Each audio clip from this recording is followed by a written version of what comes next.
लिखी मां छा लिखां अल्लाह तुंहिंजूं कुदरतूं।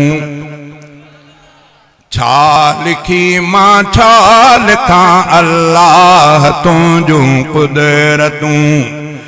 पाण जाने पाण थो तूं रब पंहिंजूं हिकमतूं। पाण जाने पाण थो तूं रब पंहिंजूं हिकमतूं। छा लिखी मां छा लिखां अल्लाह तुंहिंजूं कुदरतूं। तो कयो आदम के पैदा आ बिना बाबे अमा। तो कयो आदम के पैदा आ बिना बाबे अमा। फ़क़त ईसा खे ॾिनी तो माउ बस मालिक अञा। तुंहिंजी कुदरत जा किसा पढ़ंदे मिलन थियूं राहतूं। तुंहिंजी कुदरत जा किसा पढ़ंदे मिलन थियूं राहतूं। पाण जाने पाण थो तूं रब पंहिंजूं हिकमतूं। छा लिखी मां छा लिखां अल्लाह तुंहिंजूं कुदरतूं। थे न पैदा शख्स जो मुंहिंजी करे शाही ख़त्म। की सकिया फिरऔन केॾा थे न मूसा जो जनम।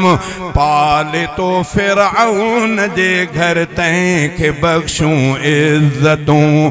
पाले तो फिरऔन जे घर तंहिंखे बख़्शूं इज़तूं।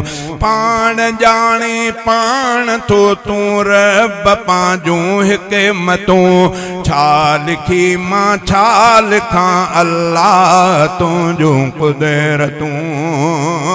पुट जो यूसुफ थियो जुदा याकूब जो छा हाल थियो। रोई रोई आ नबी याकूब थी नाबीन वियो। पुट जो यूसुफ थियो जुदा याकूब जो छा हाल थियो। रोई रोई आ नबी याकूब थी नाबीन वियो। दीद अखियुनि जी वरी पहिराण सां थियूं फरहतूं।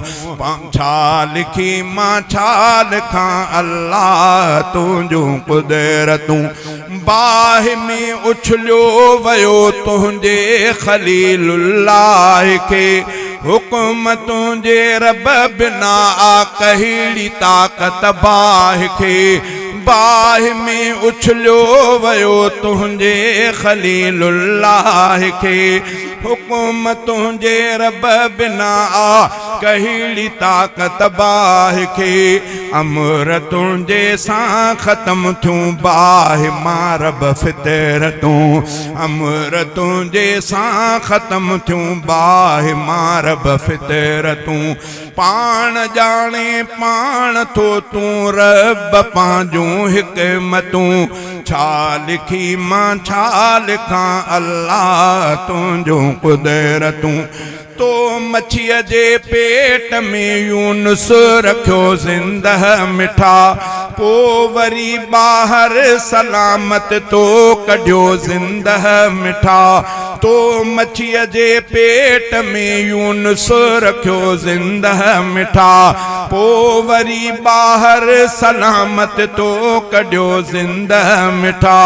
ठोठरे अफ़ज़ल अब्बासी लिखंदे तुंहिंजूं अज़मतूं। ठोठरे अफ़ज़ल अब्बासी लिखंदे तुंहिंजूं अज़मतूं। पाण जाने पाण थो रब पाण जाने पाण थो तूं रब पंहिंजूं हिकमतूं। छा लिखी मां छा लिखां अल्लाह तुंहिंजूं कुदरतूं।